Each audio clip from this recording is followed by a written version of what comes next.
Behind me you can see the outlines of the Kiryat, that's Israel's version of the U.S. Pentagon. The new American Defense Secretary Leon Panetta came here yesterday to meet with Israeli leaders. It's a critical time for the allies. Their military cooperation is more important than ever given the dramatic changes in the region, from Egypt to Tunisia to Syria. I sat down to talk about all of that with Professor Shlomo Aharonson. He's a renowned political scientist, and I began by asking him what he thought Leon Panetta's message was for Israel. He had two things in his mind when he came to this country. And number one, to repeat the American position, which is well known, that Israel should not take unilateral military action against Iran. And this should be done, if at all, by a sort of a consensus among the members of the so-called international community. And this is repeated every now and again, and he just said it in public in the press conference, while emphasizing a different issue, and this was the congressional decision to withhold money from the Palestinian Authority, $200 million, which he said would be a miscalculation. That is to say, the Palestinians need the money. The money is needed in order to continue their developmental process. People will simply lose jobs, services will suffer, and so on. And therefore, he advised Israel not to support this congressional effort.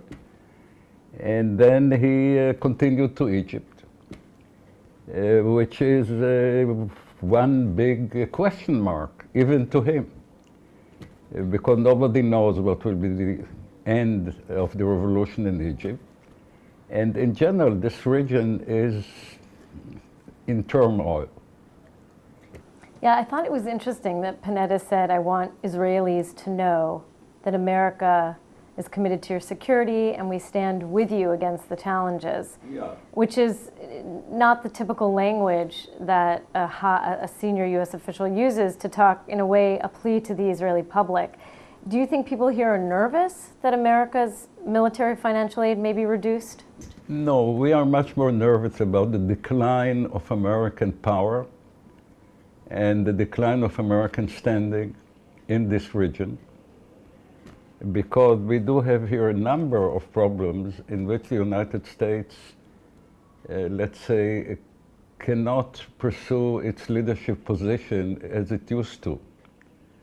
If you take the case of Afghanistan, in 2 years the United States is going to depart, to leave that country, which means that the Taliban needs only to wait. Who is giving an enemy a timetable of one's decision to withdraw? Number two, nobody knows what will be the end of Iraq. And the Americans are supposed to leave Iraq in a short period of time. What will be the end of Syria? What will be the end of Egypt? I want to bring up President Obama, because the speech that he gave at the UN, many people called it the most pro-Israel speech by any American president at the UN. Right. And the question I have for you is, has Obama turned a page? Many people say the administration made many mistakes in the first few years. Has he turned a page, or is this really about the election and Jewish votes in 2012?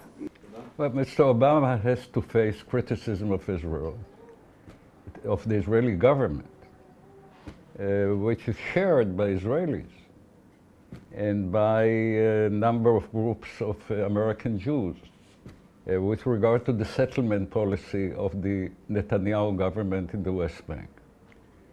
And here the issue is whether the two-state solution is something viable, which I believe it is not, or the settlement issue. It's a tactical public relations game in which, when you talk about the settlements, the United States, the Europeans, practically everybody is against the Netanyahu government, Whereas at the same time, no Israeli will agree to hundreds of thousands of refugees settling in the West Bank as a result of a peace process that should end in a year from now. All this is daydreaming.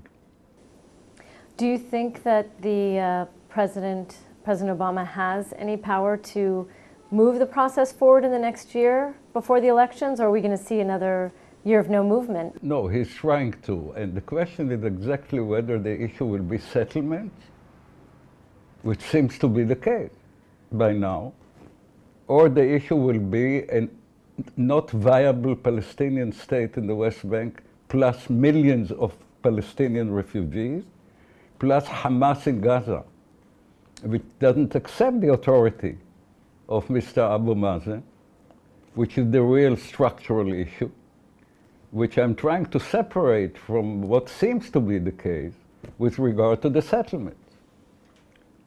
That is to say, we have here essential things, like the viability of the Palestinian state in the West Bank, vis-à-vis the other Palestinian state which already exists in Gaza, and which is totally sworn to destroy the state of Israel. And Mr. Abbas' own claim that he wants the Palestinian refugees from Syria, Lebanon, and so on, to go to Israel proper, not to the West Bank. So in terms of the Palestinian demands from us, this is a totally unacceptable Palestinian position. But nobody talks about it, they're talking about settlements. Leon Panetta also said that he's very concerned about Israel's growing isolation in the region. Right. Are you worried about that? So what's new about it? Well, it seems to have hit a new low with, the diplomatic fights, we could call it, with Egypt, and the near breakdown of ties with Turkey. It seems there's a bit more of a crisis right now. I'm too old to accept this formula that Israel is isolated in the Middle East. Israel was isolated from its birth in this region. And for the time being, we have a peace treaty with Egypt, which the Egyptians, after the revolution, are keeping with some deviations. But basically, the new regime, as far as such a thing exists, is obliged publicly to maintain. We have an official peace treaty with Jordan, which still works. Right, so the changes that we're seeing from Egypt, Tunisia, Syria, Yemen, Bahrain, how do you think that's going to influence the American relationship to Israel? In some sense, Israel's become even more important, I would imagine. It always was important enough, but what you can do, and this is what the administration is doing, you add a diplomatic dimension, which is very important, to an otherwise insoluble mixture of dilemmas. You don't keep them growing. You're trying to do something diplomatically. So what you're doing is to invoke some diplomatic measures. But at the same time, if the Arabs, the Palestinians, are trying to pressure you by bringing the issue to the Security Council, what you have to do finally is to veto the Palestinian game. How would you rate President Obama's policy here in the Middle East? As an old observer of the American presidencies, not just Obama, I can say that an American president can do something in the first year of his first time in office. Second year has already to do with elections. And if you lose the majority in the House, you're in dire trouble. So you have just 1 year in which you can do things, and when you have the majority in both the Senate and the House. He didn't do it, Obama. And he could have become something like FDR, like President Roosevelt, emphasizing domestic changes, infrastructure, dams, bridges, highways. He's talking about it now, too late. Whether he wasted his time quarreling with Benjamin Netanyahu, historians will tell him. I want to thank you, Professor Shlomo Aharonson, for joining us on Jewish News 1.